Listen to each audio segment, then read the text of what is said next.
Collecting the stamps and counting the pennies is a full-time job for Mavis Atherton. It has to be. She must put thought and footslog into getting value for money. She has only £8.10 a week to cater for herself, her husband and her 2 school-aged sons, and after 8 years of marriage can tell you where every halfpenny goes. Her basic weekly shop doesn't vary much. The boys are heavy on butter, but cake she makes herself. Meat is bought midweek while it's cheaper, unless she catches a bargain frozen chicken, and she knows eggs cost less up the road. But even the best hatched plan sometimes goes astray. What do you do if you find you've overspent one week? I'd have to draw some money out of my savings stamps or just hold my hand out and look very pathetic. Is that on the right side? A couple of shillings under. We're all right this way. Step off to my friend.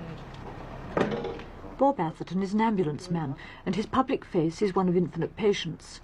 But it must sometimes take more than just easy tact to be kind when you're nickled by money worries. With enormous thrift and a lot of juggling, he's established a modestly comfortable background for his family. Most ambulance men earn less than the national average, but Bob Atherton always does the overtime. He must, to bring his average pay packet up to the national average. But he'd never seen himself as Mr. Average before. I'd be rather surprised. I have various friends. They enjoy a better standard of living than I do. By the same token, I have other friends, and they seem to be on average with me. I say I was on the lower levels. There are many friends. One of my friends is an area manager for a large telephone concern. They all earn about $1,500 to $2,000 a year. And I say I seem to be the poor church mouse sometimes. Bringing up children in a home of your own shouldn't seem too much to ask for, but saving for the deposit on a bungalow in Bexley Heath cost church mouse Bob Atherton a year out of his married life, working all the overtime he could get. He has no regrets. He's a rare average man, a house owner. Most men on this wage will never make it, but like all the others, the Athertons started from scratch. We went into a flat when we first got married, and my mother-in-law let us use most of her furniture, so really all we bought was the electric cooker, a sink unit and a little kitchen cabinet and table and 2 chairs and a bed. And then after a while, well, after I had my eldest son, actually, it didn't work out properly, so we had to move, and we went back to my mother. And in the meantime, my husband, he was working 1 week days, 1 week nights, 12-hour shifts, 7 days a week, saving everything he could get, until we finally got a deposit from here. Well, when we moved in here, I'll be perfectly honest, we had precisely nothing, and I mean nothing, except the little bit of furniture, as I say, we bought ourselves. We had a little old second-hand television set, which we paid £4 for, because I spent so many nights here alone with the sort of, you know, just myself and Bob being at work sort of 7 nights a week. We paid £4 for that. We bought an old second-hand dining room suite, which we paid £10 for, which included 2 broken down armchairs. And when we got the dining room suite here, we found it was riddled with woodworm, so we had to promptly take it out the back and burn it.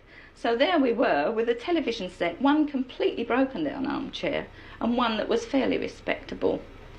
Did it break your heart to have to burn it? Well, it did really, because £10 was £10, you know, we just couldn't afford to lose it, really and truly. What do you think of people who live to every penny they've got and have as much as they can on HP? Well, I think that's up to them, quite honestly. If that's the way they want to live, well, good luck to them. I suppose they enjoy life like that, but I think Bob and I, we worry too much. If any bill comes in, I mean, it doesn't matter whether it's the rates, whether it's the telephone bill, electric, anything, well, it's nearly always paid the next day. I think I left the last telephone bill I left a week, I put it up in the cupboard and forgot it. And when I found it, I literally went cold because it hadn't been paid. But I think probably if it'd been left to me in the first place, I don't think I'd have been such a prompt payer. But I'm afraid Bob is. He can't bear anything outstanding. It must be paid there and then. I don't like things piling up on me or snowballing. I've seen this happen in the past to a few other people. They've got one worry, then another bill comes in, another worry. It tends to depress them, to dominate their life. If I can overcome a little obstacle, it never mounts up and becomes a big obstacle. Get by, you know, that's about it. People might wonder whether you would have had more fun if you blued the whole lot and had a great fling when you were younger. What do you think? Oh, it's nice having memories, but I'm afraid memories don't keep a roof over your head or look to the future of your children. When you've got children, you tend to look ahead and keep a little bit in the bank.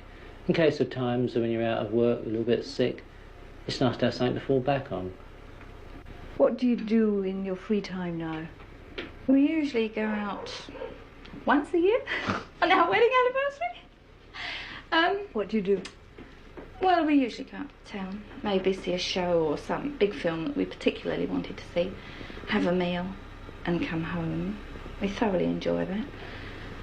But quite honestly, I just like being at home. But we do have to go out family visiting. That, I think, well, I don't know, it's just an excuse to natter. Last time I suggested we go out and have a good meal together. This was, something different. Maybe a little bit depressed. We'll go out and have a meal, just a couple of hours and enjoy ourselves. But no. Maeve had the money. She bought a couple of steaks. So we cooked the steaks one night about 9 o'clock, pulled the kitchen table out, had candles, and just like a restaurant, wasn't it? It was nice. It made a change. It was, yeah. Admittedly, we didn't go out, but we had just as much enjoyment. Well, I'm a bit mean. You see, I think, well, I know it's silly, really. You can go into a restaurant and you can spend a lot of money and thoroughly enjoy it. But I seem to think to myself, oh, what couldn't I do with that money? Pay this much for a steak up here, I could get £1 for that money down here and sort of cook the little odds and ends with it myself, and it works out a bit cheaper. I'm afraid I'm a little bit mean like that. Looking back, what do you regret most about not having as much money to spend as you'd always have liked? What are the things you've missed? Perhaps we'd like to have a really nice, expensive holiday, really go mad. But sort of at the moment, we usually have a caravan anyway. And of course, I can then cater for ourselves, so that doesn't cost quite so much. And, I think sometimes when the kiddies come in, a couple of particular friends of theirs, I think their parents have got quite a lot more money than we've got. And they come in and say, oh, so-and-so's got this and so-and-so's got that. I wish I could have it. And of course Bob immediately turns round and he says, well, no, look, what do you want? Do you want to find Mummy here when you come in from school? Or Mummy be at work and you have these things? And they usually end up by saying, oh no, we'd sooner have Mummy at home when we come home. So I suppose sometimes I wish that, well, perhaps we could go and buy them a new bike, for instance. But we usually get second-hand ones. Mind you, I don't see the point in buying new ones, the way they smash them about. But sometimes I think it would be nice if they could have a new one.